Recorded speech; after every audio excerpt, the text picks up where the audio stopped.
अस्सलामु अलैकुम वरहमतुल्लाहि वबरकातुहू। दोस्तों, उम्मीद है कि आप सब ठीक होंगे, अच्छे से होंगे। अल्लाह ताला आपको सेहत सलामत रखे। तो दोस्तों, ये जो वीडियो चल रहा है आपकी स्क्रीन पे, दोस्तों ये पूरा का पूरा वीडियो जो है ये सवाल जवाब पे मबनी है। क्योंकि ये पूरा सेशन इसलिए रखा गया है ताकि अगर किसी के मन में कोई भी सवाल हो तो वो पूछ सकता है। तो वीडियो एंड तक देखना। चैनल पे नए हो तो सब्सक्राइब करना, अच्छा सा कमेंट करना, लाइक और शेयर ज़रूर करना। तो दोस्तों, आइए करते हैं स्टार्ट आज का अपना वीडियो। आप कोई भी सवाल, चाहे वो इस्लाम के मुतालिक हो, चाहे हिंदुइज्म के मुतालिक हो, चाहे ईसाईयत के मुतालिक हो, चाहे यहूदी के मुतालिक हो या बुद्धिज्म के मुतालिक हो, आप कोई भी सवाल इस्लाम और कंपैरेटिव रिलीजन के बारे में पूछ सकते हैं और मैं कोशिश करूंगा कि आपके इन सवालात का जवाब दूं इंशाल्लाह। मेरी दरख्वास्त है कि आप गैर मुसलमान भाई अगर माइक के पीछे अगर कतार लगा सके तो फिर हम इंशाल्लाह एक के बाद एक इनके सवाल का जवाब देंगे। इसी के साथ इंशाल्लाह हम पहला सवाल शुरू करते हैं। Sir, good evening. Myself, Amitav Bhattacharya. I am basically from Malda, that is in West Bengal, and I am working in pharma industry. I am having a question, sir, that actually I don't have any sort of idea about Quran before 6 months, and someone give me that Quran पर उसमें बहुत कुछ है, अच्छा चीज़ है sir, मैंने पढ़ा sir. I am having सब interest after reading the Quran, but sir please help me out that how can I sir मैं कैसे करके और ज़्यादा इंटरेस्ट क्रिएट कर सकूँ सर अबाउट कुरान और अबाउट इस्लामिक रीजन सर। भाई का सवाल है कि 6 महीने पहले उन्हें इस्लाम के मुतालिक कोई इल्म नहीं था। 6 महीने पहले उन्हें कुरान मजीद का तर्जुमा किसी ने उसे पेश किया और 6 महीने पहले कुरान का तर्जुमा पढ़ा और काफ़ी प्रसन्न हुआ। वो पूछना चाहते कि किस तरीके से वो और कुरान के करीब आ सके, इस्लाम के करीब आ सके और समझ सके। भाई साहब, जो भी चीज़ आप कुरान में पढ़े उस चीज़ को आप मानते हैं कि हक है? Yes sir, obviously sir. मैंने पढ़ा हूँ लेकिन पूरा नहीं, 3 हदीस तक मैंने पढ़ा हूँ। 3 जुज, 3 पारे। लास्ट अल बकरा जो है सर, द काउ बोल के, वो मैंने लास्ट पूरा पढ़े। हाँ सर। माशाल्लाह। भाई साहब कहते हैं कि सूरह बकरा पढ़े, जो माशाल्लाह 2 जुज से ज्यादा है। सूरह बकरा अकेला सबसे बड़ा है, सबसे बड़ा हाँ सूरा है। Yes sir. माशाल्लाह 286 उसमें आयते हैं और 2 से ज़्यादा पारे हैं उसमें, अल्हम्दुलिल्लाह। तो तकरीबन आपने 115 कुरान यानी 7% कुरान तकरीबन आप पढ़ चुके हैं। हाँ सर। मेरी दरख्वास्त है कि ये जो सूरह बकरा आपने पढ़ने के दौरान आपको उसके अंदर कुछ सही लगा, गलत लगा या कैसा लगा? नहीं सर, जो समझ में आया सब वो तो सभी सही लगा। तो आपको सूरह बकरा में क्या बात समझ में नहीं आई? मतलब मेरे को लगता है सर कि मैंने जो पढ़ा बस पढ़ाई, कुछ याद, मतलब कुछ मेरे को समझ में आया, मतलब 1% मेरे को समझ में आया, लेकिन मैंने पढ़ा पूरा। कोई मेरे को हेल्प भी किया, बहुत अच्छा तरह से हेल्प किया, लेकिन सर मेरे को लग रहा है कि मेरे को और जानना चाहिए। मतलब I can go through the Quran without watching that Quran. भाई साहब कह रहे कि वो चाहते और करीब आया, उन्हें पढ़ा लेकिन 1% उनके नज़दीक वो समझे और याद रखे। भाई साहब, कुरान मजीद को पूरा समझना तो कोई भी इंसान नहीं कर सकता कि पूरे तदब्बुर कुरान। जिस तरीके से कल मैंने कहा कि एक होता है तज़क्कुर कुरान, एक होता है तदब्बुर कुरान। आपने जब सूरह बकरा किया तो 100% सूरह बकरा को तज़क्कुर कुरान किया। तज़क्कुर कुरान मतलब उसका तर्जुमा आपने पढ़ा, लेकिन तदब्बुर करना मुश्किल है। जितनी बार ज़्यादा तदब्बुर करेंगे उतने बार आपको और अच्छा लगेगा। लेकिन तज़क्कुर कुरान तकरीबन 7% आपने पूरा किया। 7% कुरान का आपने पूरा किया और जैसे पढ़ते रहेंगे, जैसे मानी जानते रहेंगे, उसके ऊपर तदब्बुर करेंगे, उसके ऊपर सोचेंगे तो आपको और अच्छा लगेगा। मैं भी नहीं कह सकता हूँ। और आप जानते कि एक साहबा थे इब्न उमर रज़ियल्लाहु अन्हु, हज़रत उमर के बेटे तो दूसरे खलीफा थे रज़ियल्लाहु अन्हु, उन्होंने सूरह बकरा के लिए सिर्फ 8 साल लिए। 8 साल, सिर्फ 8 साल तक समझने में, क्योंकि जितना पढ़ते थे उतना और उनके जहन खुलता था। तो आप तो सिर्फ 6 महीने से शुरू किए। हाँ सर। 8 साल लिए तो ये कहना, लेकिन कुरान मजीद का 0.1% भी आपके जहन में गया काफ़ी है। 100% जाना ज़रूरी नहीं है। 0.1% भी सूरह बकरा का जहन में गया, अल्हम्दुलिल्लाह ज़िंदगी बदल जाएंगी आपकी। मेरी दरख्वास्त है कि पढ़ने के बाद जो अहम मैसेज है जो कुरान का, आप मानते हैं कि खुदा एक है? Yes sir. आप मानते खुदा एक है? आप मानते कि खुदा का कोई अक्स नहीं है? नहीं सर। आप मानते खुदा का अक्स नहीं? आप मानते कि बुत परस्ती गलत है? हाँ सर। आप मानते बुत परस्ती सही है क्या गलत है? बुत परस्ती गलत है सर। गलत है। मूर्ति पूजा गलत है या सही है? मूर्ति पूजा गलत है या सही है? Actually, sir, the creator is only one. So why? Actually, I am having a question, sir. That in Hinduism there is 33 crores of, matlab, idols. They are going to worship them. But I just asked many of the Hindu brothers that can you name 33 of the god to whom you are worshipping? Sir, they just can't tell the name also. भाई साहब ने कहा कि Hinduism में 33 crore God है, लेकिन 33 नाम भी नहीं बोल सकते। नाम तो 33 से ज़्यादा है। 33 से ज़्यादा नाम तो मैं आपको बोल सकता हूँ हिंदुइज्म के गॉड के बारे में, जो लोग कहते हैं। लेकिन जिस तरीके से कुरान में लिखा है, सूरह इसरा में, सूरह नंबर 17 आयत नंबर 110 में, कुलिदुल्लाह अब्दुर रहमान अय्यमा तदु फलाल अस्माउल हुस्ना, आप अल्लाह को रहमान से बुलाओ या अल्लाह से बुलाओ, अल्लाह सुब्हानहू व तआला के सबसे बेहतरीन नाम है। लेकिन नाम सही होना चाहिए। It should not Kanjar up a mental picture. गलत सोच आपके दिमाग में पैदा नहीं होना चाहिए। और जो नाम भगवान अल्लाह ने खुद अपने आप को दिए, वो नाम से पुकारना चाहिए।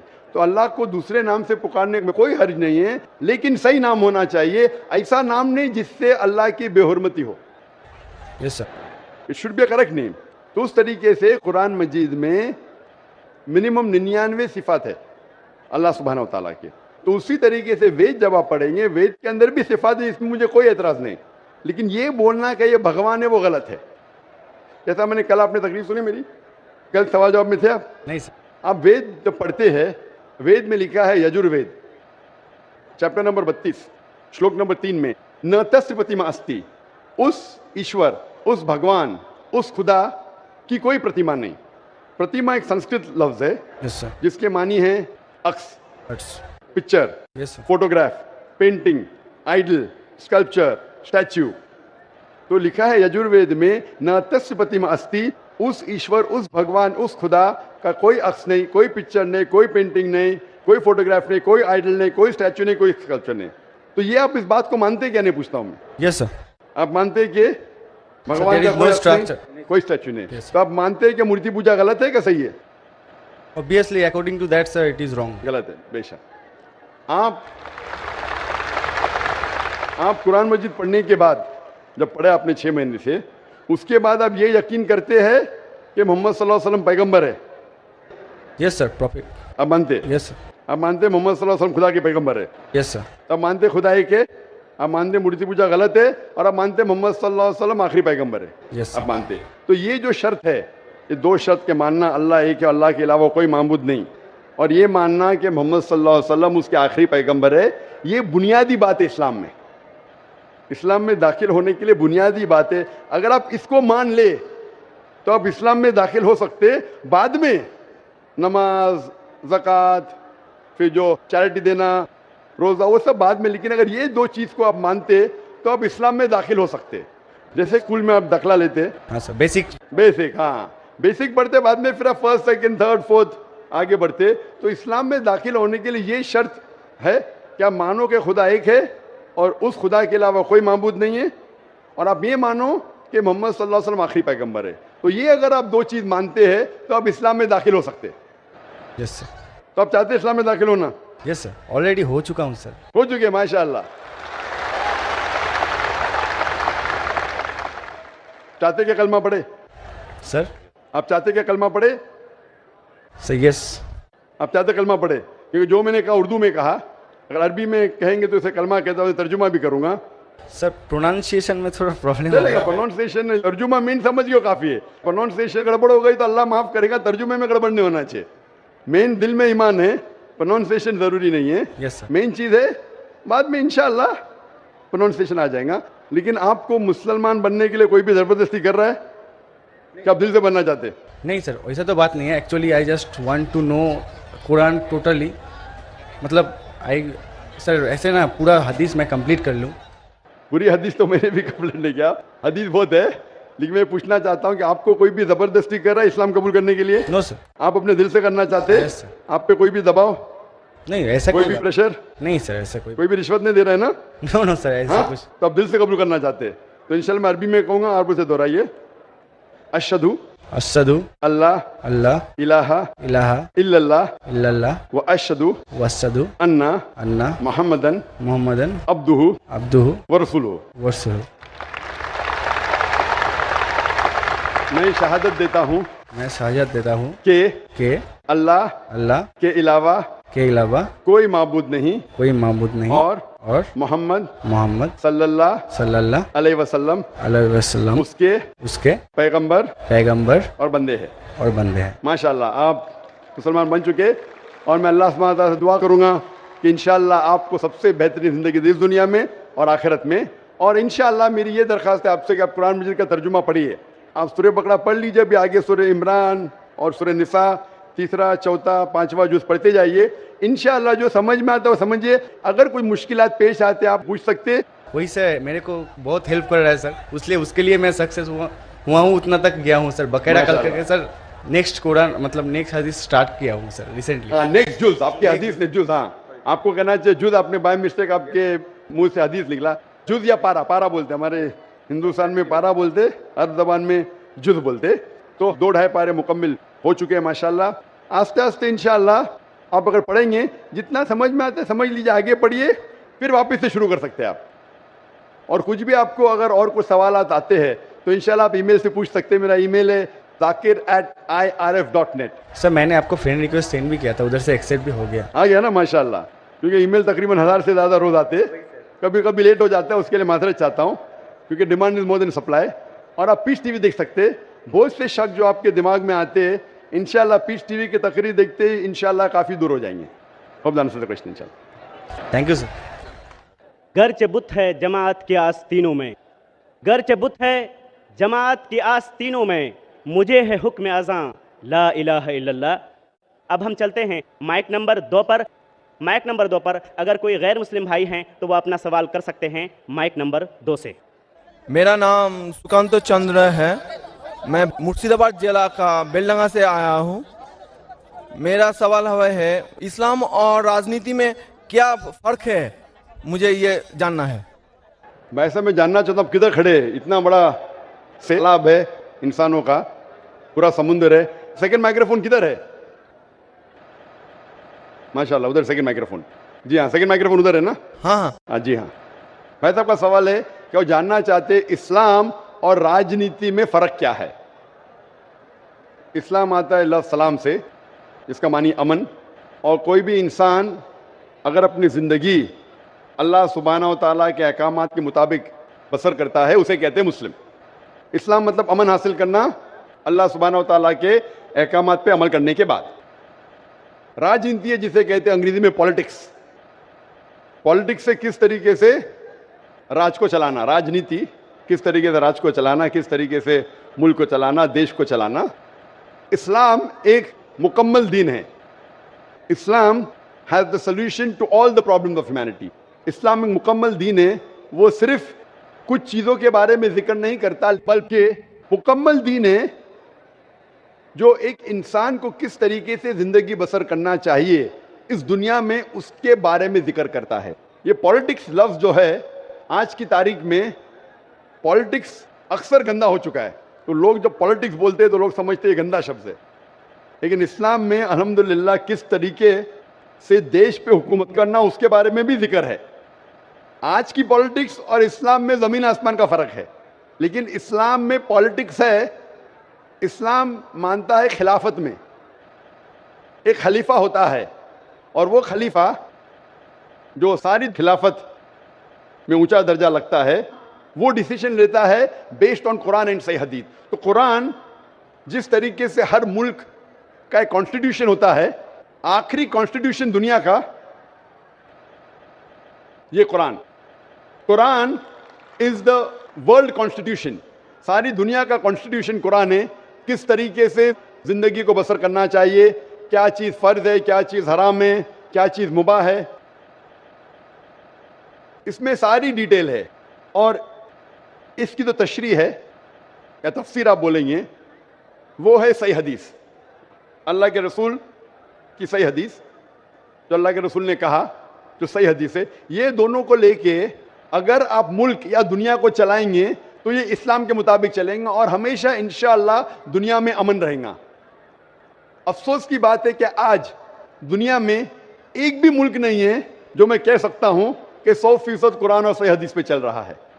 एक वक्त था मोहम्मद सल्लल्लाहु अलैहि वसल्लम के दौर में, और उनके इंतकाल के बाद पहले 4 खुलफा राशिदीन हज़रत अबू बकर, हज़रत उमर, हज़रत उस्मान, हज़रत Ali, may Allah be pleased with them all, ये दौर सबसे सुनहरा दौर था। और सही राजनीति आप जानना चाहते तो इनको देखिए, इनके दौर को देखिए, अल्लाह के रसूल और पहले 4 खुलफा राशिदीन के दौर। इनमें आपको सबसे बेहतरीन मिसाल मिलेंगी किस तरीके से हुकूमत करना चाहिए। ये सबसे अच्छी मिसाल है। अफसोस की बात है कि हम मुसलमान कुरान और सही हदीस से दूर हो गए, इसीलिए हम पीछे हो गए। इंशाअल्लाह मुसलमान जब कुरान और सही हदीस के करीब आएंगे तो इंशाअल्लाह फिर से ऊंचाई पे आएंगे। Hope the answer the question. आते हैं माइक नंबर 1 की तरफ। माइक नंबर 1 पर अगर कोई गैर मुस्लिम भाई हैं तो अपना सवाल कर सकते हैं। माइक नंबर 1 से। अस्सलाम वालेकुम। वालेकुम सलाम। मेरा नाम रविशंकर राम है, मैं कलकत्ता से आया हूँ और सबसे पहले आपको शुक्रिया देना चाहता हूँ। आपसे मिलने का तमन्ना बहुत दिनों से थी, क्योंकि मैंने पीस टीवी बहुत लगातार देखता हूँ घर पर। आपका जो सभ्यता, जो शिष्टाचार मैंने जो देखा, मैं अपने आप को रोक नहीं पाया, इसलिए मैं आपसे इम्प्रेस होकर यहाँ पर आया हूँ। और सर मेरा सवाल है कि एक धार्मिक इंसान की पहचान, उसकी लक्षण हिंदू मत के अनुसार, जैसे धर्म के 10 लक्षण होते 10 धीरति, क्षमा, दम, अस्तय, शौच, इंद्रिय निग्रह, बुद्धि, विद्या, सत्य और संतोष, ये धर्म के 10 लक्षण है। अगर कोई भी धार्मिक इंसान में ये लक्षण पाए जाते हैं तो इंसान धार्मिक है। मेरा सवाल है सर कि इस्लाम के अनुसार, इस्लाम धर्म के अनुसार एक धार्मिक इंसान का पहचान क्या है, मैं ये जानना चाहता हूँ। भाई साहब का सवाल है कि इस्लाम के नज़दीक एक धार्मिक इंसान की पहचान क्या है। इस्लाम के नज़दीक जो खुदा, भगवान, ईश्वर, अल्लाह जो फरमाते हैं, जो कहते हैं, उसके ऊपर अमल करेंगे तो आप धार्मिक है। और अल्लाह ताला फरमाते हैं कि अतिउल्लाह व अतिउर रसूल, अल्लाह की बात मानो और अल्लाह के रसूल की बात मानो। तो अगर आप कुरान पे अमल करेंगे और कुरान के सही हदीस पे अमल करेंगे तो आप धार्मिक हो गए। इसके अंदर कुछ चीज़ आप देखे जाए तो इस्लाम के अंदर 5 हिस्सों में बांटी जा सकती है। एक है फर्ज, कंपल्सरी, करना ही चाहिए हर मुसलमान को, फर्ज आ गया। दूसरे और हराम, जो गलत है, आप करना ही नहीं चाहिए जिंदगी में। ये दोनों ऑपोजिट है। इसके दरमियान और 3 चीजें जो हलाल कैटेगरी में, हराम के अलावा सब चीज हलाल हो जाती। हलाल में 4 कैटेगरी। एक है फर्ज जो करना चाहिए, कंपल्सरी। दूसरा है मुस्तहब, या लोग कहते सुन्ना, यानी करे तो बेहतर है, आपको प्लस पॉइंट मिलेंगे। तीसरा है मुबाह, ऑप्शनल, करे तो भी कोई हर्ज नहीं, नहीं करे तो भी हर्ज नहीं। चौथा है मकरूह, यानी नहीं करे तो बेहतर है। और 5वां जैसे मैंने कहा हराम। तो एक धार्मिक इंसान कोशिश करेगा कि 100%, 100% कम से कम फराइज तो करे और हराम ना करे। तो मिनिमम रिक्वायरमेंट है कि वो 100% जो फर्ज है वो करे और जो हराम है वो कुछ भी ना करे। और धार्मिक बनना चाहेंगे तो जो मुस्तहब है, जो एनकरेज है, जो सुन्नत है, उसके ऊपर अमल करे। जितना ज्यादा अमल करेंगे उतना धार्मिक होगा। और जितने मकरूह है, जो चीज अवॉइडेबल है, डिस्करेज है, उससे दूर रहेगा। इन शॉर्ट, अगर आप कुरान और सही हदीस पे अमल करेंगे तो आप इस्लाम में धार्मिक कहलाएंगे। Hope the answer question. भाई साहब, आप पीस टीवी कितने साल से देख रहे हैं? सर पीस टीवी तो पहले देखा था मैंने 6 महीना पहले, इसके बाद में फिर बंद हो गया था। तो इसके बाद मैंने चैलेंज, एक दिन रात को मैं ऑन कर रहा था तो चैनल फिर एक बार पीस टीवी आया था, तो मैंने लगातार पीस टीवी रात 9:45 बजे करीब आपका तकरीर आता था वहाँ पर, तो मैंने देखते थे। इसके बाद में फिर वो बंद, अपने आप बंद हो गया। भाई साहब, आप मानते हैं कि खुदा एक है? जी सर। आप मानते खुदा एक है? जी। आप मानते खुदा का कोई अक्स है? नहीं सर। खुदा का अक्स नहीं। खुदा की कोई मूर्ति है? नहीं सर। आप मानते मूर्ति पूजा गलत है? जी सर। आप मानते बुत परस्ती गलत है? जी सर। आप मानते कि मोहम्मद सल्लल्लाहु अलैहि वसल्लम आखिरी पैगंबर है? जी सर। आप मानते? तो उसका मतलब जो इस्लाम की बेसिक। जी सर, कल हम प्रोग्राम देखे थे जिस तरह आप कल की अवतार के बारे में वर्णन किए थे। जी हाँ। तो हम लोग कल की पुराण, ऋग्वेद, कल की पुराण में और ऋग्वेद और सब बुक के बारे में आप बता रहे थे कल। तो मैं भी नहीं जानता था ऐसे बारे में। तो अभी आप मानते हैं जी सर। कि खुदा एक है जी सर। और खुदा के अलावा किसी की इबादत नहीं करना चाहिए, नहीं करना और आप मानते हैं कि मोहम्मद सल्लल्लाहु अलैहि वसल्लम आखिरी पैगंबर है। जी सर। तो मिनिमम रिक्वायरमेंट है इस्लाम धर्म में धार्मिक होने के लिए, मिनिमम। जी सर। मिनिमम पासिंग मार्क ये है, जस्ट पास। बाद में उसके बाद अमल जितना करते रहेंगे तो इंशाल्लाह। तो आप चाहते हैं कि मुस्लिम बने? जी सर। आप चाहते हैं? जी सर। कोई भी आप पे जबरदस्ती कर रहा है? No sir. बाकी नहीं, जबरदस्ती नहीं कर रहे ना? नहीं सर। आप मेरी मोहब्बत में आ गए तो मेरी मोहब्बत ने आपको कलकत्ता से किशनगंज खींच लाया, कि मैं आप पे कोई जबरदस्ती नहीं कर रहा हूँ ना? No sir. आप अपने मन से जी सर। और आपके दिमाग से होशो आवाज में इस्लाम कबूल करना चाहते हैं। जी सर। तो इंशाल्लाह मैं अरबी में कहूंगा, आप उसे दोहराइए इंशाल्लाह।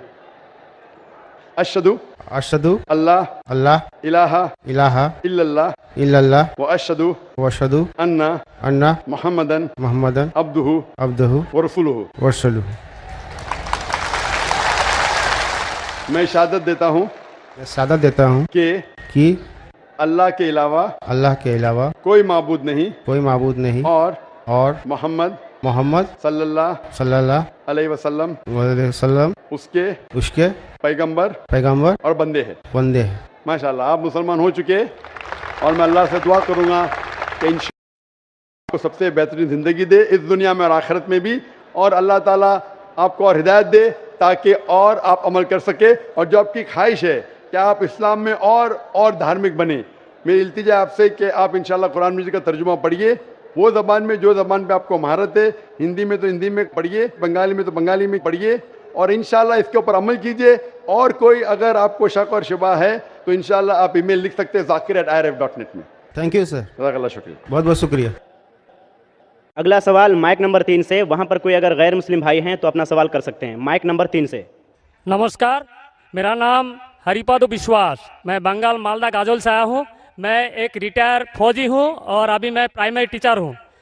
हम कहीं भी देखते हैं कोई भी धर्म में बेगुनाहों को कोई कातिल करना, जुल्म करना, ये नहीं लिखा, लेकिन हम देखते हैं दुनिया में कहीं भी मुस्लिम हो या हिंदू हो, बेगुनाहों के ऊपर जुल्म करते हैं। वो धर्म के प्रचार पर, जहाँ पर देखिए मुसलमान ज़्यादा है तो हिंदू के ऊपर, और हिंदू जहाँ ज़्यादा है तो मुसलमान के ऊपर। तो धर्म क्या है, और ईश्वर ने, अल्लाह ने क्यों नहीं एक धर्म किया और एक धर्म का नहीं किया? ये मेरा क्वेश्चन है। भाई साहब का बहुत अच्छा सवाल है। भाई साहब का सवाल है कि धर्म के नाम पे कत्ल हो रहा है। जब मुसलमान मेजॉरिटी में तो हिंदू कत्ल होता है, जहाँ हिंदू मेजॉरिटी में तो मुसलमान के ऊपर कत्ल होता है। ऐसा क्यों? खुदा ने एक धर्म क्यों नहीं बनाया? बहुत अच्छा सवाल है। कुरान में लिखा है सूरह अल इमरान में, सूरह नंबर 3 आयत नंबर 19 में, इन्ना दीन इंदल्लाहिल इस्लाम। अल्लाह सुब्हानहू व तआला के नज़दीक एक ही दीन सही है, और वो दीन है इस्लाम। अमन हासिल करना अल्लाह सुब्हानहू व तआला के अहकामात के मुताबिक। अल्लाह ने, ईश्वर ने, भगवान ने एक ही धर्म भेजा, लेकिन वक्त गुजरते हुए लोग इसमें तब्दीली लाए। इसीलिए कुरान मजीद में लिखा अल्लाह ने एक ही दीन भेजा, एक ही धर्म भेजा, वो है अमन हासिल करना अल्लाह सुब्हानहू व तआला के अहकामात के मुताबिक। इसे कहते हैं इस्लाम। आप चाहे अरबी में बोलो चाहे इंग्लिश में बोलो, peace acquired by submitting your will to God, that is the only religion.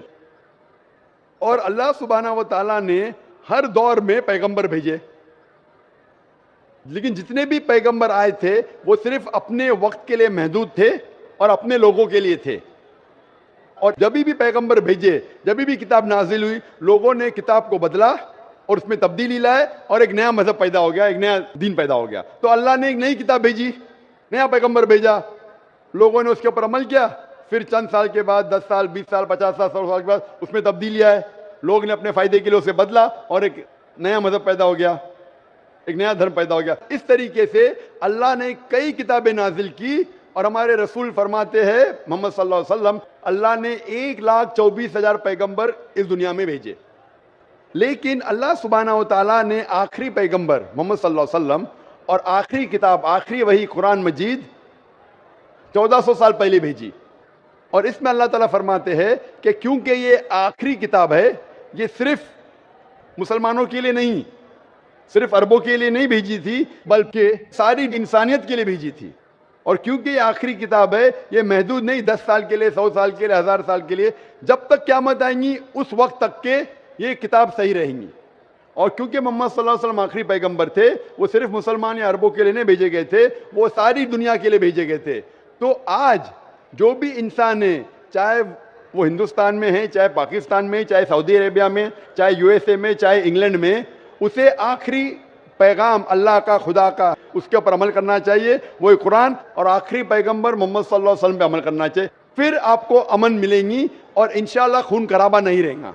मैं मानता हूं आपकी बात कि अक्सर आप देखते मेजॉरिटी माइनॉरिटी पे जुल्म करता है।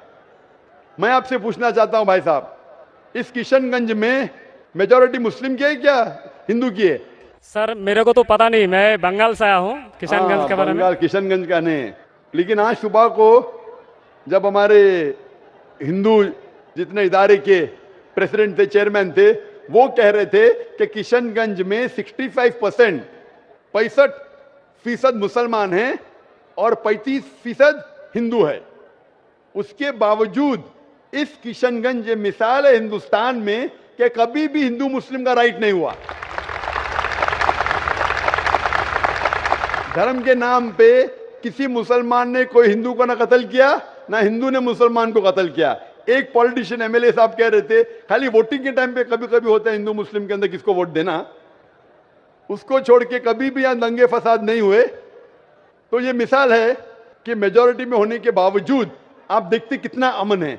और आप खुश नसीब है क्या मीडिया ये अमन को खराब नहीं कर रही। मीडिया को पता चल जाएगा मुसलमान अमन से रह रहे तो आपके अमन और शांति को अशांति में बदल देंगी। सबसे अच्छी मिसाल है कश्मीर। कश्मीर में देखो क्या हो रहा है, मीडिया आप देखेंगे, मीडिया इतना उसके पीछे लग गई कि शांति को अशांति में बदल दी। तो मैं अल्लाह से दुआ करता हूं कि किशनगंज का माहौल अमन रहे। आप मीडिया से बचिए, आप सही धर्म का पालन कीजिए, इंशाअल्लाह आपको अमन और शांति मिलेंगी। लेकिन आपके सवाल का जवाब यह है कि अल्लाह ने, ईश्वर ने, खुदा ने एक ही दीन भेजा है, वो है अमन हासिल करना। ईश्वर भगवान अल्लाह के जो भी अहकामात है उसको अमल में लाने के बाद, और हर इंसान अगर ये ढूंढे कि सही ईश्वर कौन है और उसका कहना क्या है, तो इंशाअल्लाह दुनिया में अमन रहेगा। लेकिन कई लोग नहीं चाहते कि दुनिया में अमन रहे, इसीलिए वो देखते हैं इस हमारे हिंदुस्तान में, सारी दुनिया में हिंदुस्तान एक ऐसा मुल्क है जहां सबसे ज्यादा मजहब के नाम पे राइट्स हुए, दंगे फसाद हुए। और इसका मैं ब्लेम डालता हूं हिंदुस्तानी नागरिक पे ने, हिंदुस्तानी पॉलिटिशियन पे, क्योंकि अंग्रेज ने हमारे देश को बांटा। अंग्रेज आए थे हिंदुस्तान में तिजारत करने के लिए, लेकिन हम पे हुकूमत की। उनकी पॉलिसी थी डिवाइड एंड रूल, हिंदू मुस्लिम को डिवाइड किया और हम पे राज किया। अंग्रेज तो चले गए, अपनी राजनीति छोड़ गए पीछे। इसीलिए मैंने एक तकरीर किया हूं, इस टेररिज्म मुस्लिम मोनोपोली, और कहा जितने भी आप दंगे फसाद देखेंगे दुनिया में, जितने भी टेररिस्ट एक्ट डायरेक्टली और इनडायरेक्टली कहीं ना कहीं पॉलिटिशियन का हाथ है। चाहे बाबरी मस्जिद लो, चाहे गुजरात लो, चाहे 9/11 लो, चाहे अफगानिस्तान लो, चाहे इराक लो, चाहे पैलेस्टाइन लो, ये सब में राजनीति का हाथ है। लोग चाहते हैं कि हमारे वोट बैंक में लोग हमें वोट दे, तो सबसे आसान तरीका है कि आपस में लड़ाओ मजहब के नाम पे। नहीं तो आमतौर पे मैं समझता हूं हिंदुस्तानी जो नागरिक है, हिंदू और मुस्लिम, माशाअल्लाह आपस में अमन चाहते, आपस में एक दूसरे से प्यार करते।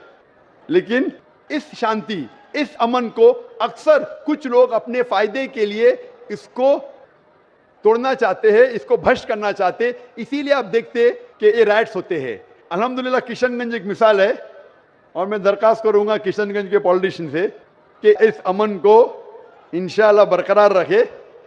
आप हक पे रहो, आपको वोट मिलेगा, यहां नहीं मिलेगा, ऊपर तो सीट मिलेंगी।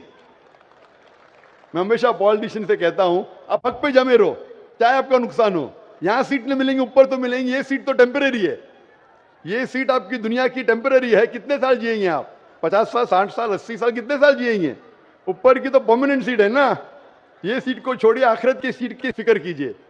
तो इसीलिए जो ईश्वर का पैगाम है, खुदा का पैगाम है, अल्लाह का पैगाम है, हक पे रहिए और हक का साथ दीजिए। चाहे आपको यहाँ सीट मिली का नहीं मिली, आखिरत में तो मिलेंगी और वो हमेशा आपके साथ रहेंगी।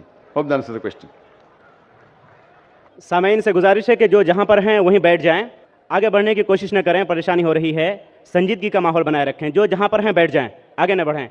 अब हम चलते हैं शोबे ख़वातीन की तरफ। वहाँ पर वाज़ह है कि हमारा सिर्फ एक ही माइक है, माइक नंबर 4। माइक नंबर 4 पर अगर कोई गैर मुस्लिम बहन, गैर मुस्लिम खातून हैं तो वो सवाल कर सकती हैं। माइक नंबर 4 से। हेलो डॉक्टर साहब, मेरा नाम है रूमा गुप्ता और मैं ग्रेजुएट कर चुकी हूँ। मेरा सवाल है कि अगर एक मुस्लिम लड़का और एक हिंदू लड़की शादी करे और अगर ऐसा हो कि वो मुस्लिम लड़का हिंदू लड़की के घर में नमाज पढ़े और वो हिंदू लड़की उसके घर में जाकर पूजा भी करे, तो ये क्या जायज़ है या नाजायज़ है? बहन का अच्छा सवाल है कि अगर एक मुसलमान लड़का हिंदू लड़की से शादी करता है तो क्या वो मुसलमान लड़का हिंदू के घर में जाके नमाज पढ़ सकता है, और क्या वो लड़की मुसलमान के घर में पूजा कर सकती है? नहीं। सबसे पहले कुछ शराइत है हर चीज़ के। आप अगर गाड़ी रखेंगे और गाड़ी का एक पहिया रखेंगे, साइकिल का एक पहिया रखेंगे, ट्रैक्टर का, तो गाड़ी चलेंगी क्या? नहीं चलेगी। या चारों साइकिल कर दो या चारों ट्रैक्टर कर दो। इसीलिए कुरान की आयत है सूरह बकरा की सूरा नंबर 2 आयत नंबर 221 में अल्लाह ताला फरमाते हैं कि आप मुशरिका से शादी नहीं कर सकते जब तक वो ईमान न लाए। मतलब जो गैर मुस्लिम हैं और शिर्क कर रही है उससे आप शादी नहीं कर सकते जब तक वो ईमान ना लाए। और एक ईमान लाने वाली औरत चाहे कितनी भी बदसूरत हो, वो एक मुशरिका से बेहतर है। और आगे आयत कहती है कि लड़कियां मुशरिक लड़के से शादी नहीं कर सकती जब तक वो ईमान ना लाए। एक मोमिन आदमी चाहे कितना भी बदसूरत हो वो बेहतर है बनिस्बत जो शिर्क करता है। इसकी वजह यह है कि इस्लाम में लिखा है कि अगर आप खुदा के अलावा किसी को और पूछते हैं, किसी और की इबादत करते हैं, ये सबसे बड़ा गुनाह है। और अल्लाह ताला फरमाते हैं सूरह निसा में सूरा नंबर 4 आयत नंबर 48 में और सूरा निसा सूरा नंबर 4 आयत नंबर 116 में कि अल्लाह सुब्हाना व तआला अगर चाहे तो कोई भी गुनाह को माफ कर सकता है, लेकिन शिर्क को कभी नहीं माफ करेगा। अगर एक इंसान मुशरिक जैसा मर गया तो अल्लाह ताला कभी भी उसे माफ नहीं कर सकता, क्योंकि मुशरिक वो शख्स है जो शिर्क करता है। और ये सबसे बड़ा गुनाह है, क्योंकि हमारा खालिक, हमारा मालिक, हमारा ईश्वर, हमारा खुदा, हमारा भगवान, अगर हम उसको गाली देंगे, ये सबसे बड़ा गुनाह है। जिसने हमें जिंदगी दी, जिसने ये सारी चीजें हमें दी दुनिया में, अगर हम उसको गाली देंगे, उसके अलावा किसी और की इबादत करेंगे, ये शिर्क हुआ। तो इसीलिए इस्लाम में इजाजत नहीं है कि एक मुस्लिम लड़का या लड़की कोई मुशरिक लड़का या लड़की से शादी करे, तो इजाजत नहीं है। जहां तक के सवाल है क्या एक आम मुसलमान हिंदू घर में नमाज पढ़ सकता है? अगर उसके सामने कोई मूर्ति नहीं है तो वो नमाज कहां भी पढ़ सकता है, अगर जगह साफ है। हमारे रसूल मोहम्मद सल्लल्लाहु अलैहि वसल्लम फरमाते कि सारी दुनिया, सारी धरती मोमिन के लिए मस्जिद है। यानी सारी दुनिया आप कहां भी नमाज पढ़ सकते, देखना चाहिए कि साफ है, आप नमाज पढ़ सकते। तो ये आप जाके अगर हिंदू का घर में जाते हैं और वह साफ है, कोई मूर्ति आगे नहीं है, तो नमाज पढ़ने में कोई हर्ज नहीं है। जरूरी नहीं है कि आपको शादी करना चाहिए फिर आप नमाज पढ़ सकते, शादी करने की जरूरत नहीं है।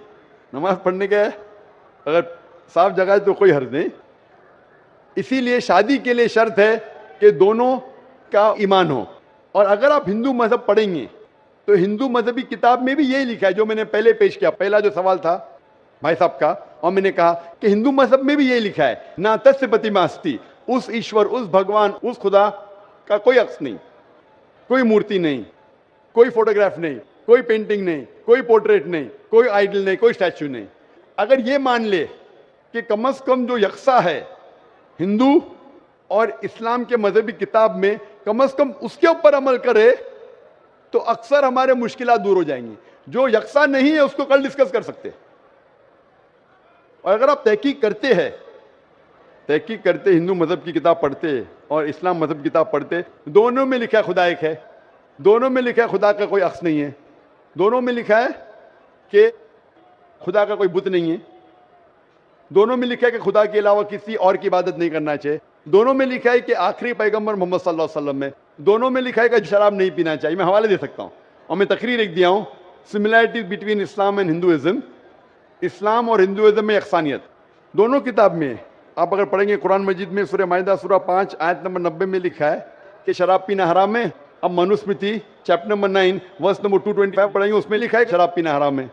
कुरान में लिखे सूरह माइदा सूरह नंबर 5 आयत नंबर 3, सूरह बकरा सूरह नंबर 2 आयत नंबर 173, सूरह अनाम सूरह नंबर 6 आयत नंबर 145 और सूरह नहल चैप्टर 16 वर्स 115 में हुर्रिमत अलैकुमुल मैततु वद्दमु वलाहुमुल खिंज़ीर वमा उहिल्ला लिगैरिल्लाह बिही। क्या आपके लिए हराम है मरा हुआ गोश्त, खून, सूअर का गोश्त और वो खाना जिसके ऊपर अल्लाह के अलावा किसी और का नाम लिया गया है। आप अगर हिंदू मजहबी किताब पढ़ेंगे उसमें भी लिखा है क्या सूअर का गोश्त खाना हराम है। अगर आप तहकीक करेंगे काफ़ी अक्सानियत है। इस्लाम मजहबी किताब में लिखा है कुरान में सूरह नूर में सूरह नंबर 24 आयत नंबर 30 और 31 के अंदर हिजाब के बारे में, औरत को अल्हम्दुलिल्लाह हिजाब में होना चाहिए, सर से ढका होना चाहिए उसका जिस्म, सिर्फ जो दिख सकता है वो चेहरा और हथेली तक के। आप अगर हिंदू मजहब किताब पढ़ेंगे ऋग्वेद बुक नंबर 8 में लिखा है और ऋग्वेद बुक नंबर 10 में भी लिखा हुआ है कि औरत को अपने सिर के पल्लों को डालना चाहिए चेहरे पे। ऋग्वेद में भी लिखा है कि जब मर्द को देखे तो नजर नीचे करना चाहिए। ये कुरान मजीद में लिखा है सूरह नूर सूरह नंबर 24 आयत नंबर 30 और 31 कि जब भी कोई खातून मर्द को देखती है जो उसका शौहर या करीब रिश्तेदार नहीं है, और जब भी कोई मर्द कोई औरत को देखता है और करीब रिश्तेदार नहीं है तो उसे नजर नीचे करना चाहिए। तो इस तरीके से आप तहकीक करेंगे, जो यकसानियत है उसके ऊपर तो अमल करो। तो यकसानियत हिंदू और इस्लाम मजहब में जो मजहबी किताब में लिखा है, लेकिन अफसोस की बात है कि मजहब के ठेकेदार ये चीज का जिक्र ही नहीं करते। क्यों? इसीलिए मैं हवाले देता हूं। मैं कोई आलिम नहीं हूं, मैं कोई पंडित नहीं हूं, मैं अपने आप को तालिब इल्म कहता हूं, लेकिन मैं हमेशा हवाला देता हूं। तो किसी को भी शक है, किसी को भी शुबा है तो घर पे जाके चेक कर सकता है, या इंटरनेट पे जाइए, आप टाइप करो, वेद भी इंटरनेट के ऊपर है, कुरान भी इंटरनेट के ऊपर है, टाइप करो, रेफरेंस टाइप करो, आपको हवाला मिल जाएगा। तो इसीलिए गाड़ी चलने के लिए दोनों का जो रूल्स एंड रेगुलेशन है वही होना चाहिए। इसीलिए दोनों लोग मोमिन होना जरूरी है। Hope that answers the question. अब हम सवाल करने का मौका देते हैं उस गैर मुस्लिम खातून गैर मुस्लिम बहन को जो यहाँ हमारे पास डेस्क के नीचे मौजूद है। आप सवाल कर सकती हैं। अस्सलाम वालेकुम, मैं रेखा मोहब्बत्रा मेदिनीपुर से आया हूँ। क्वालिफिकेशन एजेस मैं पीस टीवी का डेली मायामाम करती हूँ। इस्लाम के बारे में मुझे इसी से मालूमात नहीं है। निज मेरे क्लास के लड़का भी इस्लाम के बारे में मुझे मालूमात देते रहते हैं। इन मालूमात से मस्जिद तो कार अपनी मर्जी से इस्लाम कबूल करने की ख्वाहिश रखती हूँ। इसलिए आप बारे में करम इस्लामी कलेमा पढ़ दे। माशाल्लाह, बहन ने कहा कि वो पीस टीवी देखती है और पीस टीवी देखने के बाद उसके पैगाम से प्रसन्न होकर वो इस्लाम कबूल करना चाहती है। बहन, मैं पूछना चाहता हूँ कि आपको इस्लाम कबूल करने के लिए कोई भी ज़बरदस्ती कर रहा है? नहीं। आप अपने दिल से करना चाहती? जी। कोई भी आपके ऊपर प्रेशर डाल रहा है? जी नहीं। कोई भी पैसा दे रहा है आपको? नहीं।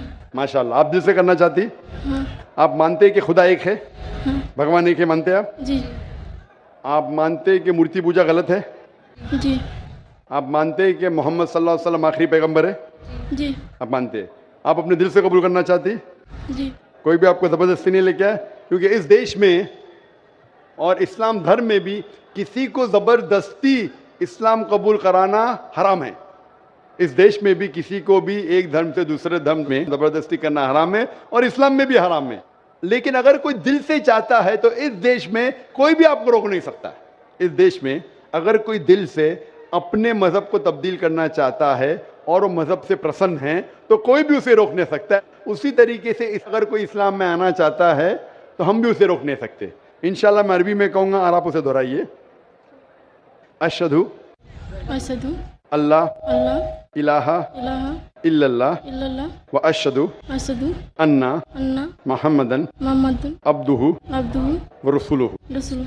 मैं शहादत देती हूँ मैं शहादत देता हूँ कि कि अल्लाह के अलावा अल्लाह के अलावा कोई माबूद नहीं कोई ममत नहीं और मोहम्मद सल्लल्लाहु सल्लल्लाहु अलैहि वसल्लम उसके पैगंबर और बंदे हैं।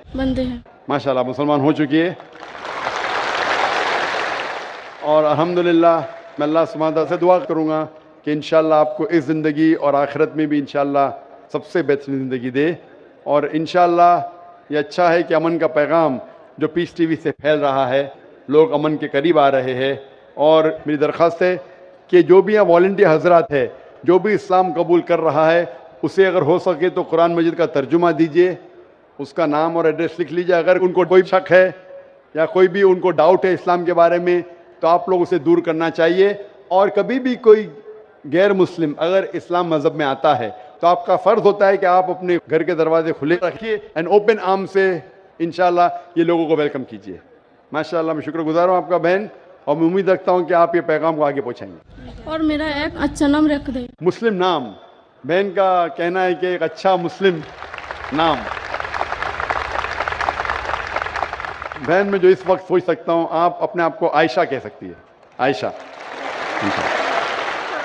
आयशा मोहम्मद सल्लल्लाहु अलैहि वसल्लम की अहलिया का नाम था, बेगम का नाम था रज़ियल्लाहु अन्हा। अस्सलाम वालेकुम। फूल की पत्ती से कट सकता है हीरे का जिगर, फूल की पत्ती से कट सकता है हीरे का जिगर, मर्द नादां पर कलामे नर्म नाजुक बेअसर। अब हम चलते हैं माइक नंबर 2 पर। माइक नंबर 2 पर अगर कोई गैर मुस्लिम भाई हैं तो वो अपना सवाल कर सकते हैं माइक नंबर 2 से। मेरा नाम श्यामा मंडल है, मैं मालदा डिस्ट्रिक्ट से हूँ। मैं सबसे पहले मिस्टर जाकिर नायक को तहे दिल से नमन करता हूँ, क्योंकि ये ऐसा इंसान है जो इस दुनिया की आखिरी तक याद किया जाएगा, और मैं उसके साथ यहाँ पर खड़ा हूँ। मैं बहुत गर्व करता हूँ और मैं बहुत धन्यवाद देता हूँ। उसके बाद मैंने कुछ लाइनें लिखे हैं, मैं वो सुनाऊंगा आपको। हिंदू है ना मुसलमान है, हमें सब लगता इंसान है, सबका मालिक जो है खुदा वही तो भगवान है। हिंदू है ना मुसलमान है, हमें सब लगता इंसान है। वेद पढ़ो चाहे पढ़ो कुरान, वेद पढ़ो चाहे पढ़ो कुरान, पर सार तत्व को तू जान। कोई नहीं पराया जग में, कोई नहीं पराया जग में, ये परम सत्य तू जान। हिंदू है ना मुसलमान, हमें सब लगता इंसान। कोई हिंदू बनो चाहे बनो मुसलमान, कोई फर्क नहीं पड़ता जिसका सच्चा हो ईमान। क्योंकि सबका मालिक जो है खुदा वही है भगवान। रास्ता चाहे अलग अलग हो पर मंजिल सबका एक है। रास्ता चाहे अलग अलग हो पर मंजिल सबका एक है।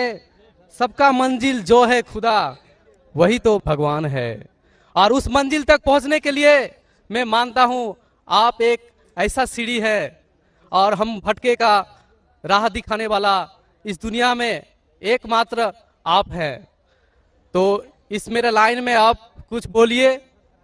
मैं और एक बात कहना चाहता हूं सर, मैं आपको एक वृक्ष की तरह देखना चाहता हूं, ट्री की तरह, गाछ की तरह, जो कोई शर्त बिना ही अपना ऑक्सीजन देते हैं, फल मूल देते हैं। मैं ऐसा आपको देखना चाहता हूं, मैं बटा हुआ नहीं देखना चाहता आपको। मैं चाहता हूं आप मेरा बने, सबका बने, हिंदुस्तान का बने, पूरा दुनिया का बने। आप ही आप रहे, मैं ये चाहता हूं। सारी तारीफ अल्लाह के लिए है, मैं इन तारीफ का हकदार नहीं हूँ, लेकिन आपने जो शेर और शायरी सुनाई अल्हम्दुलिल्लाह, मैं ये कहना चाहता हूँ कि हिंदू भी इंसान है, मुस्लिम भी इंसान है, ईसाई भी इंसान है, सिख भी इंसान है, ये सारे इंसान हैं। और हम सारे इंसान एक ही माँ बाप से पैदा हुए, आदम और हव्वा अलैहिस्सलाम, और उनके हम संतान हैं। इसीलिए अल्लाह ताला फरमाते हैं कुरान मजीद में सूरह इसरा में सूरा नंबर 17 आयत नंबर 70 में अल्लाह ताला फरमाते हैं वलक़द कर्रमना बनी आदम, कि अल्लाह सुब्हानहू व तआला ने सारे आदम के बच्चों पे करम फरमाया। आप चाहे इंडिया में रहो या पाकिस्तान में या सऊदी अरेबिया में या यूएसए में या यूके में, चाहे आप मुसलमान के घर में पैदा हो या हिंदू के घर में या ईसाई के घर में या सिख के घर में, अल्लाह ताला ने सारे बनी आदम पे करम फरमाया। लेकिन आपने कहा कि चाहे कुरान पढ़ो या वेद पढ़ो, वेद पे अमल करो, कुरान पे अमल करो। अभी जैसे मैंने कहा कि जैसे जैसे ज़माना गुजरता गया, जितने धार्मिक किताब है, इन सारी धार्मिक किताबों में कुरान को छोड़ के तब्दीली आने लगी। और इन धार्मिक किताबों के स्कॉलर्स को आप पूछेंगे, चाहे वो वेद के स्कॉलर्स हो, चाहे महाभारत के स्कॉलर्स हो, चाहे बाइबल के स्कॉलर्स हो, वो कहेंगे कि वक्त के दौरान इसमें काफ़ी इंटरपोलेशन आने लगा। तो अभी हम कैसे जाने क्या सच है क्या हक है? मिसाल के तौर पे अगर मैं आपको एक ग्लास दूंगा पानी का, साफ ग्लास, साफ सुथरा, उसमें एक कतरा मैं गटर का पानी डालूंगा आपके सामने, आप वो पानी को पीएंगे और घोलूंगा तो नजर ही नहीं आएगा। एक कतरा डालूंगा गटर का पानी, नजर आएगा? घोलने के बाद नहीं। आपको जब पता है कि एक कतरा गटर का पानी तो पिएंगे? नहीं सर। हाँ कि नहीं? नहीं सर। हाँ कि नहीं? नहीं पिएंगे। अगर नहीं देखे, चुपके से कोई मिला दिया तो शायद पी लेंगे। तो अक्सर लोग को ये नहीं पता है कि मिलावट हो चुकी है। मेरा ये कहना है, जिस तरीके से मैंने कुरान मजीद की आयत की तिलावत की आज के इस सेशन के पहले, सूरह इमरान सूरा 3 आयत नंबर 64 में अल्लाह ताला फरमाते तालौ इला कलिमतिन सवाइम बैना बैनकुम, आओ हम उस बात की तरफ जो आप और हम में यकसा है। सबसे पहली बात अल्लाह नाबुदा इल्लल्लाह, कि हम सिर्फ एक अल्लाह सुब्हानहू व तआला की इबादत करें। तो मेरी ये इल्तिजा है लोगों से, सारे इंसानों से, चाहे वो हिंदू हो, क्रिश्चियन हो, चाहे वो मुस्लिम हो, कि मैं उनसे कहता हूं कि कम से कम आप ये तो मान लो कि एक किताब 100% खुदा की तरफ से। तो वो हिंदू कहेगा मुझे कोई एतराज नहीं मानने के लिए कि वेद 100% खुदा की किताब है। वो क्रिश्चियन कहेगा मुझे नहीं एतराज है मानने के लिए कि बाइबल 100% खुदा की तरफ से। वो मुसलमान कहेगा मुझे कोई एतराज नहीं मानने के लिए कि कुरान 100% खुदा की तरफ से। तो मैं कहता हूं कि जो ये तीनों किताबों में यकसा है, कम से कम उस पर तो अमल करे। जो डिफरेंस है वो कल डिस्कस करेंगे। Let us agree what is common, let us follow. जो यकसा है उसके ऊपर तो किसी को एतराज होना ही नहीं चाहिए। तो ये फॉर्मूला लोग क्यों नहीं इख्तियार करते? लोग क्या करते, नॉर्मली इंटरफेथ डायलॉग में हिंदू पंडित आके बोलते हैं सर्वधर्म सब धर्म एक है। वो मुस्लिम आके बोलेगा सब धर्म एक है। वो क्रिश्चियन पादरी आके बोलेगा सब धर्म एक है। ये सिर्फ नाटक है। अगर सारे धर्म एक है तो मैं हिंदू से कहूंगा अगर सब धर्म एक है तो मुसलमान बन जाओ। पंडित बोलेगा नहीं। वो क्रिश्चियन से कहूंगा सब धर्म एक है तो फादर को बोलूंगा अब हिंदू क्यों नहीं बन जाते? मैं ये नहीं कहता हूं सब धर्म एक है, सब धर्म में अच्छाई है। जो यकसा है उसके ऊपर अमल करो, जो यकसा नहीं है उसको डिस्कस बाद में करेंगे। कम से कम जो यकसा है उसके ऊपर तो अमल करें। इसमें किसी को एतराज नहीं होना चाहिए। मैं कभी भी तकरीर में बाकी धर्म की गलतियां नहीं निकालता हूं, उनकी अच्छाइयां पेश करता हूं। जो यकसानियत है उसको दिखाता हूं मैं। अनलेस कोई डिबेट में मुझे मजबूर करे तो अलग बात है, लेकिन अक्सर मैं धर्म की अच्छाइयां बयान करता हूं और जो यकसानियत है उसके ऊपर अमल करने के लिए कहता हूं। इसीलिए मैं कहता हूं अगर Christian means a person who follows the teachings of Jesus Christ peace be upon him, अगर ईसाई आप उसे कहते हैं जो ईसा अलैहिस्सलाम का कहना मानता है, तो मैं कहता हूं मैं और हम मुसलमान ईसाइयों से ज्यादा ईसाई है। ईसाइयों से ज्यादा ईसाई है, क्योंकि अगर आप बाइबल पढ़ेंगे ईसा अलैहिस्सलाम क्या फरमाते हैं, हम मुसलमान उसके ऊपर ज्यादा अमल करते हैं। बाइबल में लिखा है कि ईसा अलैहिस्सलाम फरमाते हैं कि एक भी चीज अगर आप ओल्ड टेस्टामेंट की नहीं मानेंगे तो आप जन्नत में नहीं जाएंगे। बाइबल में लिखा है बुक ऑफ लेविटिकस में कि आप सूअर का गोश्त मत खाओ। Book of Deuteronomy chapter number 14 verse number 8 में, book of Isaiah chapter number 65 verse number 2 से 5 में लिखा है सूअर का गोश्त मत खाओ। हम मुसलमान नहीं खाते, लेकिन अक्सर ईसाई खाते। बाइबल में लिखा है बुक ऑफ एफिसियंस में चैप्टर नंबर 5 वर्स नंबर 18 में कि आप शराब मत पियो। Book of Proverbs chapter number 20 verse number 1 में क्या शराब नहीं पीना चाहिए। हम मुसलमान शराब नहीं पीते, अक्सर ईसाई शराब पीते। बाइबल में लिखा है gospel of Luke chapter number 2 verse number 21 में पढ़ेंगे ईसा अलैहिस्सलाम का खतना किया गया था 8 दिन पे। मुसलमान की खतना होती है, लेकिन अक्सर ईसाई की खतना नहीं होती। तो अगर आप देखेंगे कि ईसाई का मतलब वो कि जो ईसा अलैहिस्सलाम का कहना मानता है, तो आप बाइबल पढ़ेंगे तो आप जानेंगे मुसलमान ईसाई से ज्यादा ईसाई है। उसी तरीके से आप हिंदू की किताब अगर पढ़ेंगे, हिंदू मानी क्या कि हिंदू एक्चुअली ज्योग्राफिकल डेफिनेशन है भाई साहब। हिंदू मीन्स, ये सबसे पहले हिंदू किसने लफ्ज दिया था? अरबों ने जब हिंदुस्तान में आए, उस टाइम हिंदुस्तान कहने जाता था, जब अरब आए तो यहां कहने लगे हिंदी। जो ये इंडस वैली सिविलाइजेशन था, इस अतराफ में जो भी लोग रहते थे उसे अरब कहते थे हिंदी। तो ये लफ्ज हिंदू आया अरबों से। इसीलिए मैं आज भी जब जाता हूं सऊदी अरेबिया, लोग कहते हिंदी में। तो ज्योग्राफिकली मैं हिंदू हूं, जो हिंदुस्तान में रहता है वो हिंदू है। और पंडित जवाहरलाल नेहरू कहते हैं कि ये लफ्ज हिंदू कोई भी हिंदू शास्त्र में आपको नहीं मिलेगा जब तक मुसलमान हिंदुस्तान में नहीं आए। अरब हिंदुस्तान आने के बाद ये लफ्ज हिंदू उनके शास्त्र में आया। उसका मतलब ये लफ्ज हिंदू दिया मुसलमानों ने। तो Hindu is a geographical definition. तो उस डेफिनेशन से मैं हिंदुस्तान में रहता हूं और मुझे गर्व है कि मैं हिंदुस्तानी हूं, तो उस डेफिनेशन से मैं हिंदू हूं। और अगर आप बोलते धार्मिक वेद पढ़ेंगे तो वेद को पढ़ चुका हूं मैं, भगवत गीता पढ़ चुका हूं, महाभारत पढ़ चुका हूं। जो यक्षान है तो उसके ऊपर अमल करता हूं।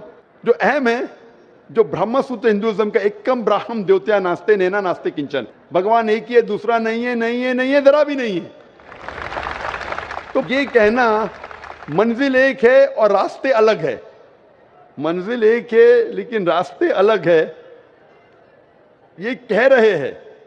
मैं कहता हूं कि मंजिल अगर एक है, अगर आपको जाने का है, इधर भी जाने का है तो एक डायरेक्शन ही रहेगा ना। फिर चाहे आप ट्रेन से जाओ, चाहे बस से जाओ, चाहे प्लेन से जाओ, दिशा लेकिन एक होना चाहिए। आपकी दिशा ही गलत है तो पहले मंजिल को तो तलाश करो।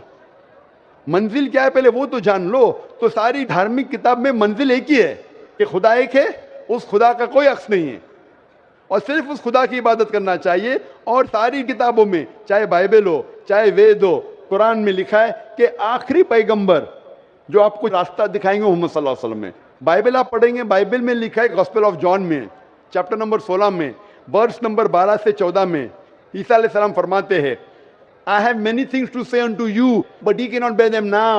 For he, when the Spirit of truth shall come, he shall guide you into all truth. He shall not speak of himself, all that he hears shall he speak. यहाँ ईसा अलैहिस्सलाम कहते हैं कि मुझे आपको बहुत कुछ कहना है, लेकिन आज आप समझ नहीं पाएंगे। जब वो शख्स आएगा, he when the Spirit of truth shall come, he shall guide you into all truth. वो जब आएंगे, वो आपको सच्चा रास्ता दिखाएंगे और वो अपने आप से कुछ नहीं कहेंगे, जो उन्हें वही नाजिल होंगी वही कहेंगे और वो मेरी तारीफ करेंगे। ये शख्स जिसने ईसा अलैहिस्सलाम की तारीफ की, मोहम्मद सल्लल्लाहु अलैहि वसल्लम में कुरान मजीद में ईसा अलैहिस्सलाम का जिक्र है, 25 बार नाम से जिक्र है ईसा अलैहिस्सलाम का। तो बाइबल में भी लिखा है कि आखिरी पैगंबर जो आने वाले मोहम्मद सल्लल्लाहु अलैहि वसल्लम में। तो मैं ये कहता हूं सारे इंसानों से कि आप अपनी धार्मिक किताब को पढ़ो, समझो और ये तहकीक करो कि कॉमन क्या है। कम से कम कॉमन पे तो अमल करो। जो कॉमन नहीं उसके ऊपर डिस्कशन कल कर सकेंगे। तो कॉमन पे अमल नहीं कर रहे हो, बोलते मैं धार्मिक हूं, तो धार्मिक किधर हुए आप?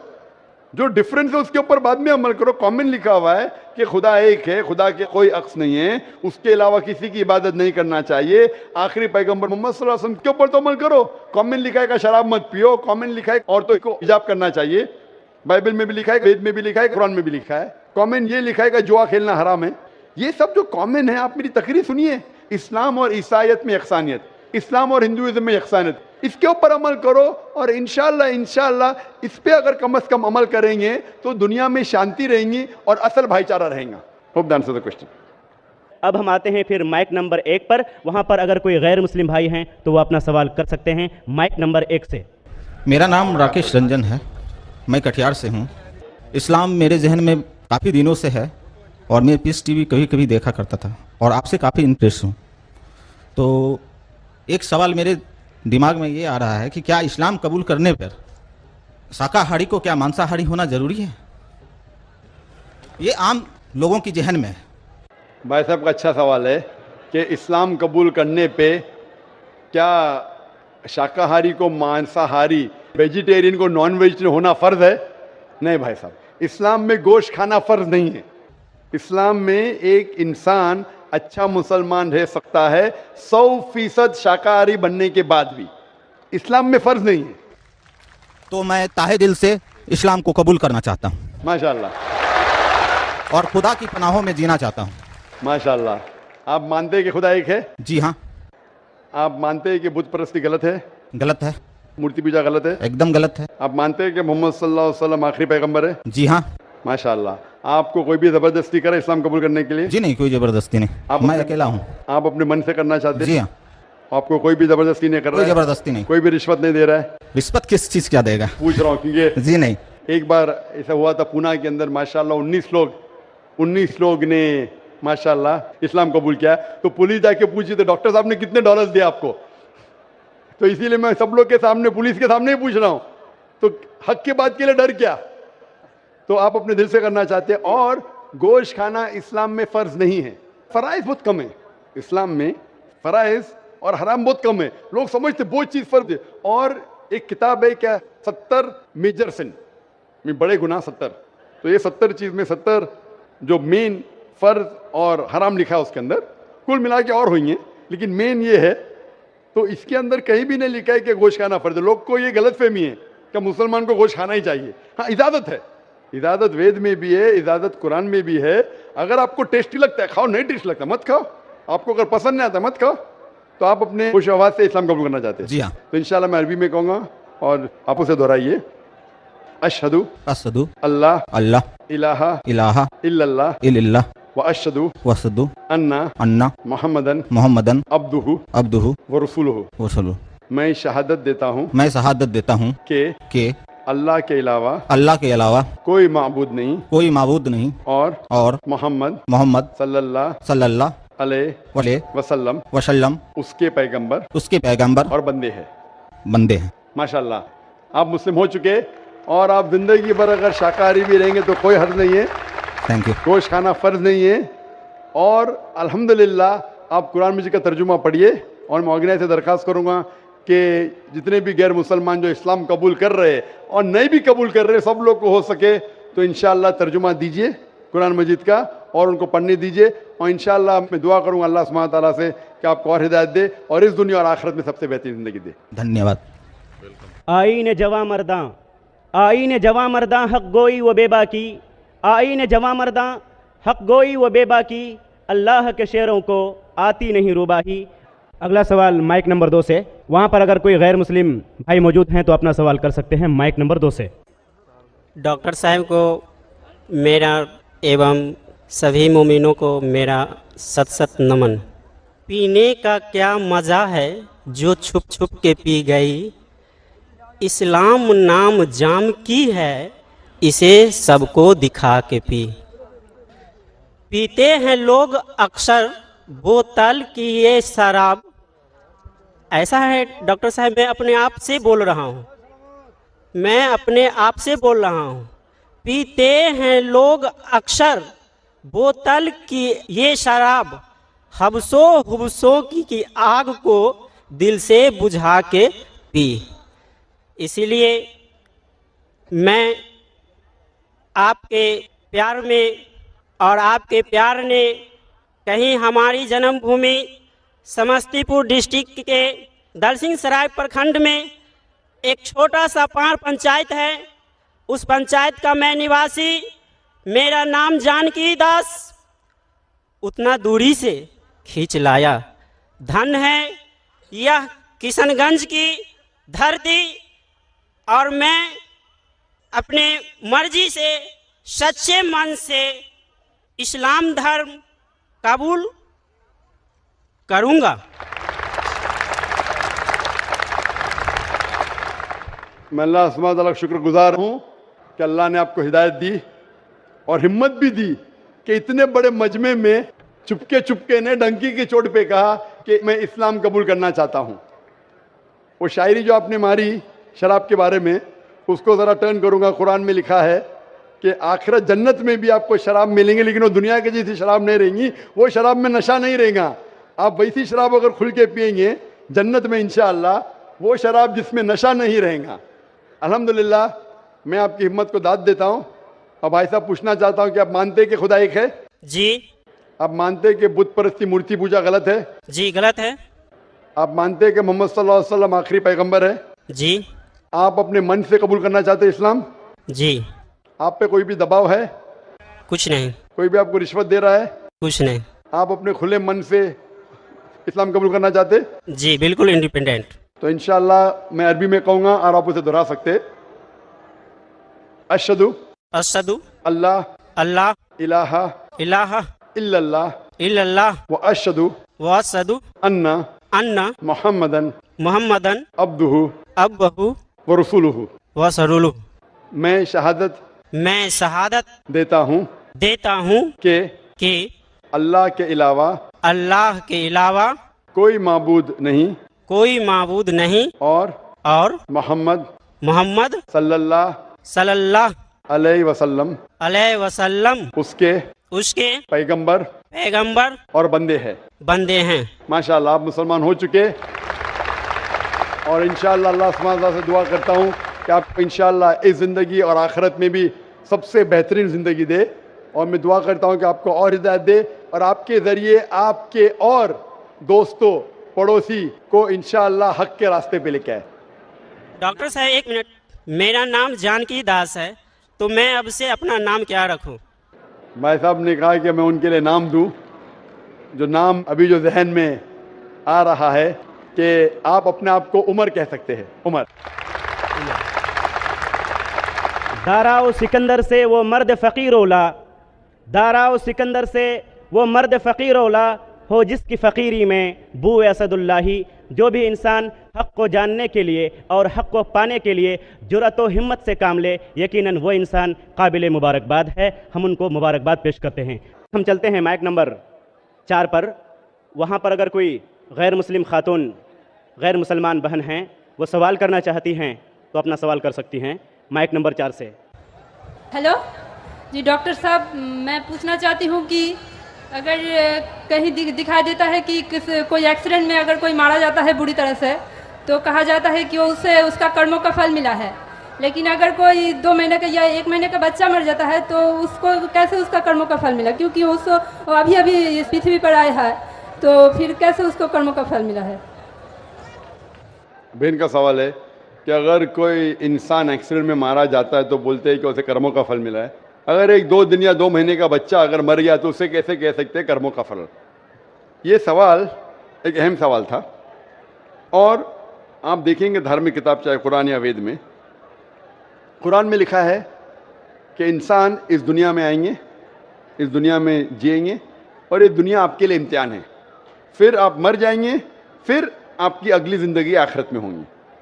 वेद में आप पढ़ेंगे, वेद में भी पढ़ेंगे, ऋग्वेद में जिल्द नंबर 10 में, उसमें लिखा है कि पुनर्जन्म। पुनर मतलब नेक्स्ट, अगला, जन्म मतलब बर्थ। पुनर्जन्म मतलब नेक्स्ट बर्थ, हूबहू जैसे कुरान में लिखा है। कुरान में लिखा है पुनर्जन्म, नेक्स्ट बर्थ। लेकिन जो वेद के विद्वान इसको मान गए, लेकिन फिर ये कहने लगे ठीक है, खुदा, ईश्वर, भगवान, अल्लाह, वो तो जस्ट एकदम, वो नाइंसाफी नहीं कर सकता है, नाइंसाफी नहीं देख सकता है। तो ये 2 महीने का बच्चा जब मर जाता है उसको काहे की सजा मिली? इसीलिए उन्होंने एक नई चीज को वजूद में लेके आए जिसे संस्कृत में कहते हैं संस्कारा। संस्कारा ये वेद में नहीं लिखा है, वेद में लिखा है पुनर्जन्म, मैं उसको मानता हूं। दूसरी किताब आप पढ़ेंगे उसमें लिखा है संस्कारा। Sanskara means cycle of birth and rebirth, birth and rebirth. संस्कारा मतलब आप दुनिया में आएंगे, फिर मरेंगे, फिर आएंगे, फिर मरेंगे, फिर आएंगे। तो फिर एक नई फिलॉसफी, एक नई सोच आ गई दिमाग में और कहने लगे कि इंसान, हर जीवित चीज अलग अलग रूप लेता है। अच्छे कर्म करेगा तो अगली जिंदगी में अच्छा रूप लेगा, बुरे कर्म करेगा तो अगली जिंदगी में बुरा रूप लेगा। सबसे अच्छा रूप है इंसान का, और इंसान बनेंगे 7 बार। बुरे कर्म करेंगे तो बन जाएंगे भेड़, बकरी, अच्छे कर्म करेंगे तो बन जाएंगे इंसान। और अगर कोई इंसान 2 साल का बच्चा मर जाता है, उसने पहले जन्म में कुछ गलती किया है। ये संस्कारा है जो वेद में कहानी लिखा है, ये पंडितों ने अपने आप सोचा और लोगों से कहा। इसीलिए आज आम हिंदू संस्कारा में मानता है पुनर्जन्म। पुनर्जन्म में मैं भी मानता हूं, पुनर्जन्म मतलब पुनर् मतलब नेक्स्ट, जन्म मतलब जिंदगी, मैं भी मानता हूं, कुरान में लिखा है। लेकिन पुनर्जन्म का ये नहीं मौत जिंदगी, मौत जिंदगी, पुनर्जन्म नेक्स्ट जिंदगी, मैं मानता हूं उसमें, कुरान में भी लिखा है। लेकिन ये पुनर्जन्म को ऐसा रंग दिया गया है कि आप दुनिया में आते, फिर मरेंगे, फिर आएंगे, फिर मरेंगे, फिर आएंगे। तो 2 साल का बच्चा मर गया, उसकी क्या गलती थी? तो ये लोग सोच नहीं पाए, लेकिन इसका जवाब कुरान में है। क्या 2 साल के बच्चे ने क्या गलती की, क्या गलती की, क्या नहीं की, उसके ऊपर कुरान मजीद में लिखा है। अल्लाह ताला फरमाते सूरह मुल्क में, सूरह नंबर 67 आयत नंबर 2 में, अल्लज़ी खलक़ल मौत वल हयाता, कि अल्लाह सुब्हानहू व तआला ने मौत और जिंदगी बनाई ताकि आप लोग को परख सके आप में से अच्छा अमल कौन करता है। तो ये जिंदगी हमारे लिए एक इम्तिहान है और इम्तिहान के उसूल दिए गए हैं। और अल्लाह सुब्हानहू व तआला हर इंसान को अलग अलग तरीके से जांचता है। एग्जामिनेशन पेपर हर साल बदलता है क्या? नहीं बदलता है ना। अगर एग्जामिनेशन पेपर कठिन है, क्वेश्चन पेपर, तो उसका जो करेक्शन है वो एग्जामिनर आसान करता है। अगर एग्जामिनेशन पेपर आसान है तो करेक्शन कठिन होता है। तो इसी तरीके से कुछ लोग को अल्लाह ने गरीब बनाया, कुछ लोग को अमीर बनाया, कुछ लोग को सेहतमंद बनाया, कुछ लोग को बीमार बनाया। किधर भी नहीं लिखा है कुरान में कि गरीब इंसान अच्छा है कि अमीर इंसान अच्छा, या सेहतमंद जन्नत में जाएगा या बीमार जन्नत में जाएगा। अल्लाह ताला जांचना चाहता है कि अगर मैं इसको अमीर बनाया तो कुरान का उसूल है उसको ज़कात देना चाहिए। 2.5% अपने निसाब से ज्यादा जितना पैसा उसके पास है, 85 ग्राम सोना से ज्यादा पैसा है, 2.5% उसको हर साल, हर कमरी साल उसको देना चाहिए ज़कात में। अमीर तो बन गया, वो गरीब आदमी को 0 देने का। तो ज़कात के सवाल जवाब में उस गरीब इंसान को 100 में से 100 मार्क्स, वो अमीर इंसान शायद देगा ही नहीं तो 0 मिल गया, बेचारा फेल हो जाएगा। या हो सकता है कि आधा देता है तो कम मार्क्स मिलेंगे। तो यहां हम बोलते गरीब इंसान, अरे बेचारा, बेचारा क्या, उसको 100 में से 100 मार्क्स मिल गए, ज़कात में उसको 100% मार्क्स। वो अमीर इंसान के लिए इम्तिहान है। इसीलिए अल्लाह के रसूल फरमाते कि गरीब इंसान को जन्नत जाना और आसान है बनिस्बत अमीर को। और जितने साहबा जो अमीर थे उनसे पूछताछ ज्यादा होंगी। साहबा थे, अल्लाह के रसूल के करीब थे, फिर भी उनकी पूछताछ ज्यादा हुई। अल्लाह ने पैसे दिए, क्या किया उसका तुमने? आप समझ रहे ना। तो इसीलिए अल्लाह ताला डिफरेंट लोग को डिफरेंट तरीके से टेस्ट करता है। कुछ आदमी को अच्छी सेहत देता है, कुछ आदमी को बीमार बनाता है। अभी एक इंसान है जो शादी करता है, दोनों मियाँ बीवी अल्लाह को मानते हैं, अच्छे काम करते हैं, उनका बच्चा पैदा होता है विद कंजेनाइटल हार्ट डिजीज, दिल की बीमारी से पैदा होता है। अभी वो बच्चा पैदा हुआ, 2 दिन का बच्चा है, उसको दिल की बीमारी क्यों? अल्लाह ताला टेस्ट कर रहा है उसके माँ बाप को। कुरान की आयत है कि तुम्हारे बच्चे, तुम्हारी दौलत तुम्हारे लिए इम्तिहान है, एक फितना है। फितना अरबी में मानिए इम्तिहान, उर्दू में फितना के 2 मानी होते हैं, एक होता है फितना, एक होता है इम्तिहान। तो कुरान मजीद में फितना जब कहा गया वो इम्तिहान है। आपके बच्चे, आपकी दौलत आपके लिए इम्तिहान है। ज्यादा दौलत है तो खैरात में देना चाहिए, बच्चे हैं तो आपके लिए इम्तिहान है। तो अल्लाह ताला टेस्ट करना चाहते उन मियाँ बीवी को कि अगर मैं उनके लिए ऐसा बच्चा पैदा करूं जिसको हार्ट डिजीज है, फिर भी वो मेरे पे ईमान लाते क्या नहीं। जितनी कठिन इम्तिहान उतनी डिग्री ऊंची। आप बीए के लिए अपेयर होंगे तो आपको सिंपल ग्रेजुएशन बीए मिलता है। अगर एमबीबीएस के लिए अपेयर होते, जैसा पास होते आपके नाम के आगे लगता है डॉक्टर, बट एमबीबीएस एग्जाम पास करना बीए से बहुत कठिन है। मैं भी एमबीबीएस पास किया, छोड़ दिया, लेकिन क्योंकि मैं डॉक्टर से और अच्छे मैदान में आ गया, दावत के मैदान में आ गया। वो जो कह रही है बहन कि वो 2 साल के बच्चे की क्या गलती, क्या उम्र गया। कभी भी कुछ भी परेशानी किसी इंसान को आती है तो 2 चीज हो सकती है। हो सकता है कि वो उसके लिए पनिशमेंट है, पनिशमेंट, या उसके लिए इम्तिहान है, एक टेस्ट है। अगर मुश्किलात पेश आती है, हो सकता है कि वो सजा है उसके लिए या इम्तिहान है। अगर वो इंसान सही रास्ते पे है तो उसके लिए इम्तिहान है, अगर गलत रास्ते पे तो उसके लिए सजा है। तो हर इंसान को जब भी मुश्किलात पेश आती है उसे अपने गिरबान में जाके देखना चाहिए, मैं कुछ गलती कर रहा हूं क्या नहीं, मैं कुरान और हदीस के मुताबिक चल रहा हूं क्या नहीं। अगर चल रहा हूं तो बोला अल्हम्दुलिल्लाह ये मेरा इम्तिहान है, अगर नहीं चल रहा हूं तो भाई चलना शुरू कर। उसी तरीके से कुछ भी अच्छी चीज जिंदगी में होती वो 2 हो सकता है, इधर ये रिवॉर्ड है, रिवॉर्ड, या आपके लिए टेस्ट है। हो सकता है कि आपके लिए कोई इनाम है या आपके लिए इम्तिहान है।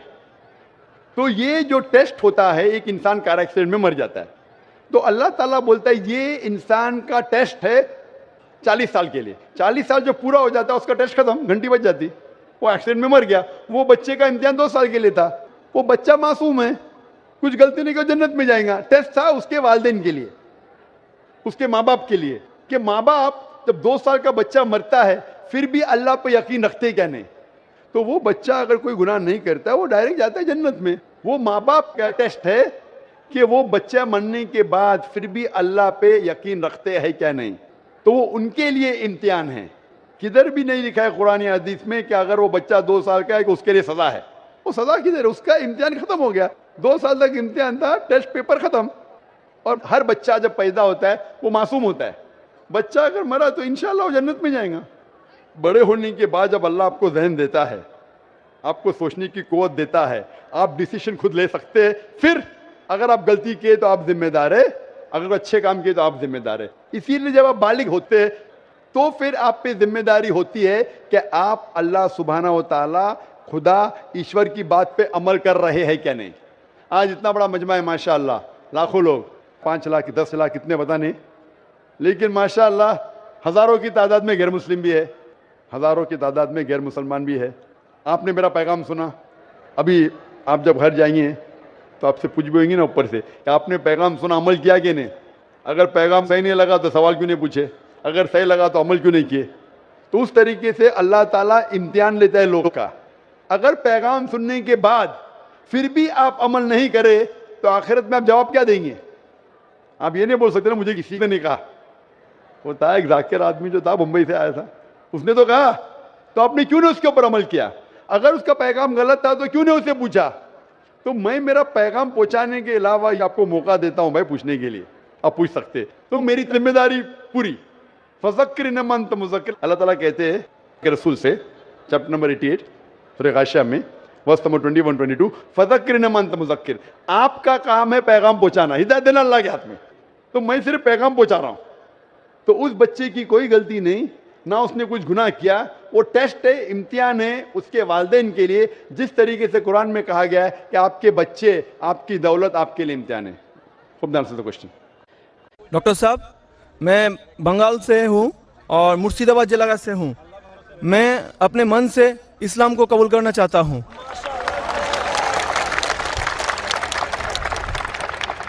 माशाअल्लाह, अल्लाह सुब्हानहू व तआला कहते हैं, इज़ा जा नस्रुल्लाहि वल फतह वरअयतन नास यदखुलूना फी दीनिल्लाहि अफ़वाजा फसब्बिह बिहम्दि रब्बिका वस्तगफिर इन्नहु काना तव्वाबा। आप देखेंगे लोग फौज दर फौज अल्हम्दुलिल्लाह इस्लाम में दाखिल हो रहे हैं और हम अल्लाह सुब्हानहू से दुआ करते और इस्तिग़फ़ार करते। और ये आप देख रहे नज़ारा माशाअल्लाह हिंदुस्तान में किशनगंज की सरज़मीन पे माशाअल्लाह। भाई साहब, आप एक खुदा में मानते हैं? मानता हूँ।